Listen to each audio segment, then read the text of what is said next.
Thank you. Briefly, I'd just like to say that what we endeavor to do in these types of cases is dismantle transnational criminal organizations. And the effective way to do that is through partnerships. It's through collaboration. It's through information sharing. And I have to tell you that Niagara Region has exhibited a leadership role in facilitating that. They not only have coordinated extremely well with Canadian agencies within Canada, across Canada, but also they've reached across the border, collaborated with their U.S. partners, which is just outstanding. That is the textbook method we'll use going forward to attack, again, transnational criminal organizations. These organizations are involved in moving the cocaine from Mexico through the U.S., staging at various points in the U.S., and then on into Canada. We've seen it time and time again. We have seen success now in taking down this organization. There'll be others that step in to assume that role, and we stand in partnership with Niagara Region and the remainder of our Canadian partners and our U.S. state, local, federal partners as well to continue to dismantle these organizations. I have to say also, Joe Madge, you've set the bar high, you've paved the way, and we will continue. Thank you very much. I'll be available for questions as well. Thank you. Now I'd like to introduce Staff Sergeant Joe Maggiola, who was the head on this investigation. Thank you, Rich. Well, first of all, I'd like to thank the kind words of Chief McGuire, Jeff McGuire. There's an inside joke about that. I referred to him as Jerry McGuire once.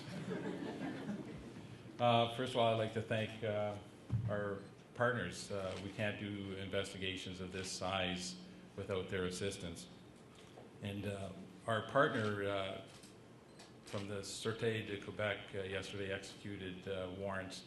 They were after 125 individuals. I believe as of this morning they are at 81 of the individuals that they were targeted on their project. Project La Quance, which was headed by the Sûreté, and Project Inc. merged due to the same individuals that were involved in Quebec were involved in Ontario. Now, our other partners from Vancouver, you have to understand that this project has started back in 2011. Started off with the seizure of 110 keys here in St. Catharines, worth over $30 million. That investigation continued where we arrested a couple individuals at the initial stages and led to the arrest of 4 other individuals several months later.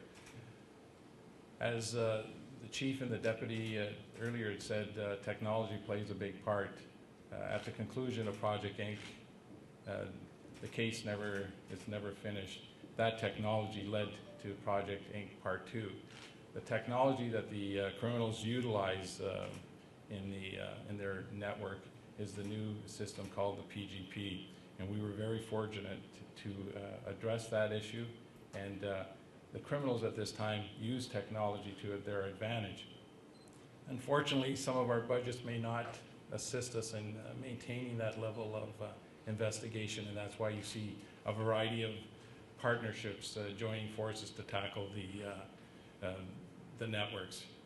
And as we hear today, you're going to find out that this investigation, organized crime, they have many tentacles, and they reach out throughout Canada, the United States, South America, and Europe. This investigation also found that this network, this criminal organization, was bringing in 400 kilos a week through different methods. It started off in Reynosa, Mexico, which was where the Mexican cartel, the Zetas, are the stronghold. Ends up coming into the United States.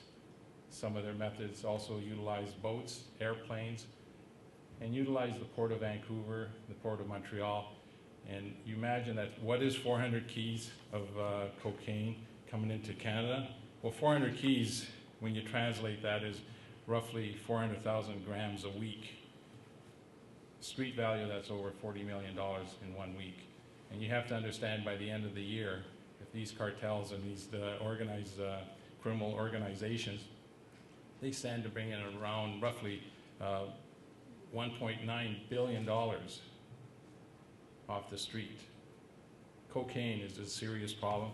We're trying to address it as law enforcement, but you have to understand the cartels. They're massive. Their tentacles reach all over the world, and they also are ruining lives, families, and we're trying to eradicate this issue. But putting the serious dent on Project Inc. with our partnered agencies has been a great feeling, because we just realized that by doing this, the price of cocaine within the Niagara region and the GTA was at $1.30 to $35,000 a key. We've just raised the price up to almost $70,000 a key. That tells you that this network, we hit the main vein.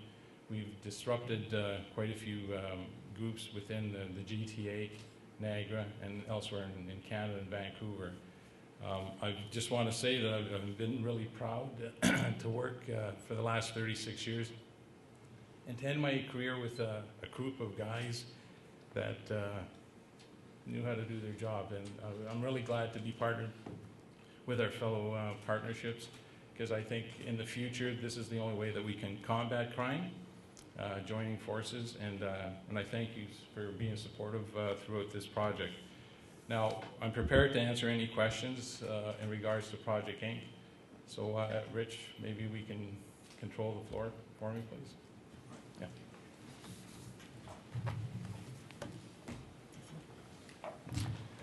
Well, that concludes our press conference right now. The members of the panel will be available for further questions after. I'd like to remind the media to please sign our sign-in sheet so we know who was in attendance. And if you'd like copies of the pictures, they are printed out and available. And if anybody would like copies, electronic copies of the pictures, just to contact me and I'll make them available. Thank you very much.